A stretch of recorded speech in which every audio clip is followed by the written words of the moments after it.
Hey everybody, it's great to see you today. Today is August 10th, and this is Living Power, your online Bible study.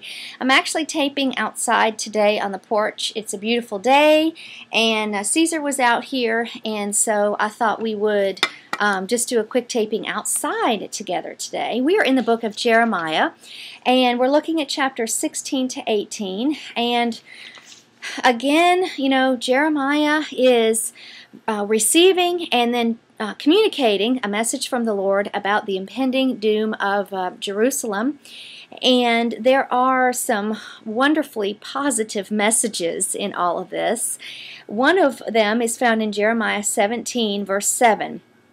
But blessed are those who trust in the Lord and have made the Lord their hope and confidence.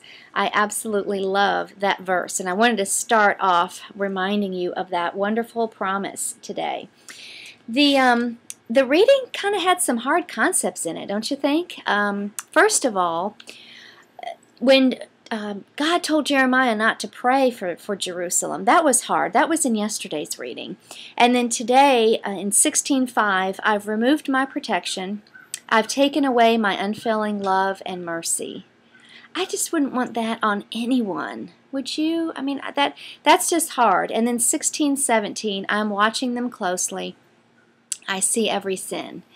And we do know, of course, the Lord is always with us. We cannot escape Him no matter how high, no matter how low in the depths of the ocean we go. We can never escape the love of the Lord. There are two very important theological points that are kind of underpinning the reading today, and I wanted to bring those to your attention. The first one is that man's heart is evil. And that's true. That's, you know, from the time that we're born as sinners. Paul will help us understand more about that when we get to the book of Romans. But that concept is found in Jeremiah 17, verse 9. And the second one is found in 17, verse 10. That God rewards based on our good works, our deeds. He doesn't save based on good deeds, but He rewards. And based on the good deeds that we do in this earth, on this earth, during our lifetime, we will be rewarded. And we'll be talking about some of those rewards as we get kind of into the New Testament, where they're described a little bit better. Let me see. We see a couple of points in Jeremiah 17, starting with verse 11. And it has to do with Judah's sins. And you may think, well, how much longer are we going to be talking about this? Well, until the Lord tells us to stop talking about this. You know, it doesn't matter how many times we kind of retell the story. There's always something else we can glean from it. And let's just go through this really quickly. I think it's important. In Jeremiah chapter 17, in verse 1 and 2, you know, the charge against them, of course, is idolatry. Verse 5, misplaced trust. They had placed their trust in their army, in their possessions, anything other than the Lord. Idols are a good warning to us, but so is misplaced trust. I really like thinking about that, making sure that our lives, we don't have that in our life, you know. The third thing would be greed. That was in verse 11. That's another good one to remember. Verse 12 and 13 talks about turning back. We mentioned this, we just kind of touched the surface yesterday, and that's the whole concept of forsaking the Lord. There are people in this world, I hope not you, I know not me, that would forsake the Lord. And forsaking, what the root of this word means in Jeremiah 17, verse 12 and 13, in the Hebrew, the definition actually means abandon or leave behind. I looked that up particularly. And it means after we hear about the gospel, this is not we, but there are people that this happens to. They hear the message of the gospel. They hear the good news. And, you know, they claim to be saved, and they claim to be a Christian. But yet at some point, for whatever reason, they forsake the Lord, and they make a conscious decision. This is what we were talking about yesterday, the once saved, always saved thing. You know, there are people that make a conscious decision to forsake the Lord and go back, believing trusting, doing whatever it was before they came to hear the gospel. And those people are not saved. They cannot be assured of eternal life with Jesus and the Trinity in heaven. So you have to ask the question, well, maybe they weren't saved to begin with.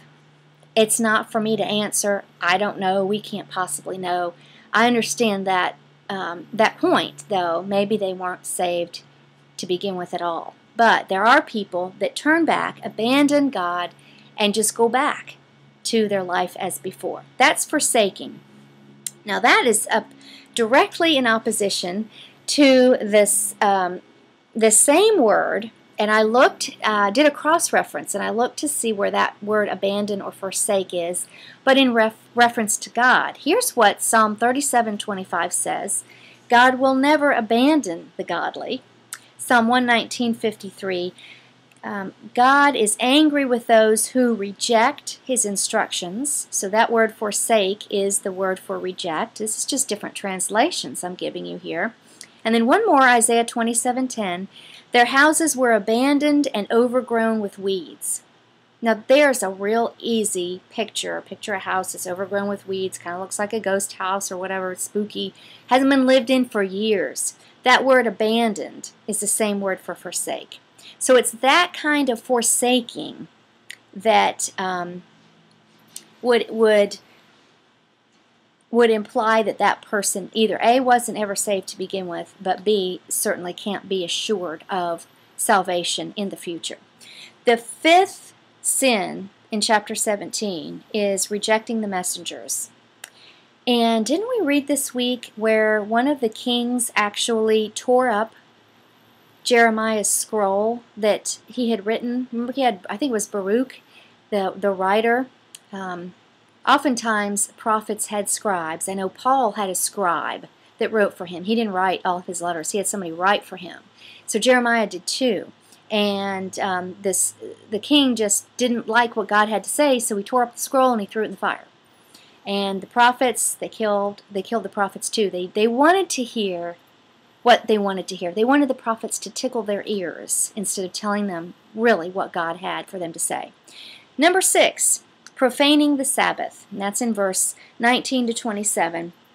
And here again we have a reminder to make the Sabbath day a holy day. It's supposed to look different. We're supposed to be different. It's supposed to be a day of rest and worship for the Lord. It's just supposed to be different. So the reading today ended in Jeremiah 35 with the story about the Rechabites. And I don't know about you, but before this study, I didn't know too much about the Rechabites. So I did some in-depth study, and it's actually pretty interesting. The Rechabites are descendants of this man named Rechab, R-E-C-A-B. And Rechab was related to Moses' father-in-law. Okay, so remember Moses left Egypt and he went into Midian and he met Zipporah and he married her. Well, that family would have been the Rechabites. And the Rechabites in Jerusalem at the time of our reading, you could consider them a separatist clan within the nation. They accompanied Israel into Palestine with Moses.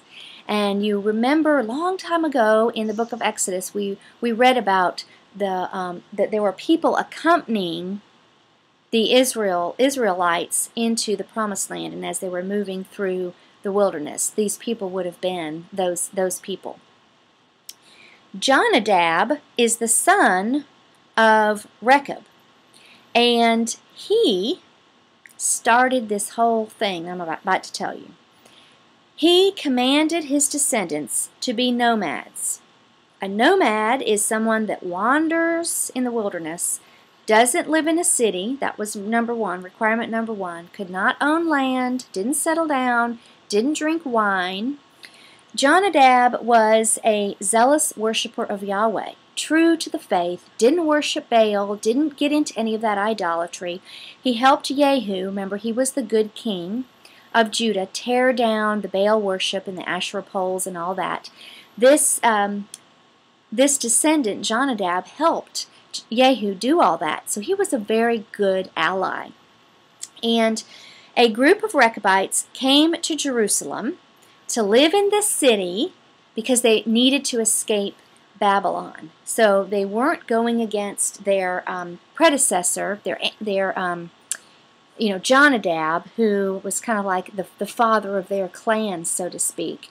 But for generations, these people had just honored the commands of this man, Jonadab, and they hadn't lived in cities, and they didn't drink wine and all this. So, now that you know that, you can understand why God brought them into the whole thing. Because God is making a point that if, number one, He's making a point that if this group can obey this man, then why can you not obey me? What he's saying is, the descendants of Rechab have done a better job at obeying the commands of their forefather Jonadab, at being nomads and not drinking wine and not having any land and not living in cities, than you have obeyed me as my people. Wow. That's what he is saying in this whole thing. And the point about the wine, God isn't saying that it's bad to drink wine. God is saying that if you personally have made a vow or committed not to do it, then you shouldn't do it. That's all he's saying here. And that's in Jeremiah 35. It's the section called The Faithful Rechabites. So I hope that helps you to understand why that's in Jeremiah 35 and who the Rechabites are anyway. So here's your application question for today. How often are we put to shame by the devotion and the discipline of unbelievers in the culture around us? Many times we have people that we know that do not know Jesus Christ, are not members of a local church, and they don't worship in a fellowship of believers, but yet perhaps they are intensely loyal to their family. You would never hear a word of gossip coming from their lips. They give of their time to many, many good causes, and they give of their money to many, many good charities. But yet, they don't know personally Jesus as Lord. How often does our life not seem to even stack up with the good deeds of theirs? Let's make a pact today and commit that the Rechabites in our culture that live around us certainly wouldn't stand us up in our devotion, commitment, and obedience to the Lord our God. Well, I hope this has been a blessing to you today. Until we meet again, blessings to you and your family. Shalom.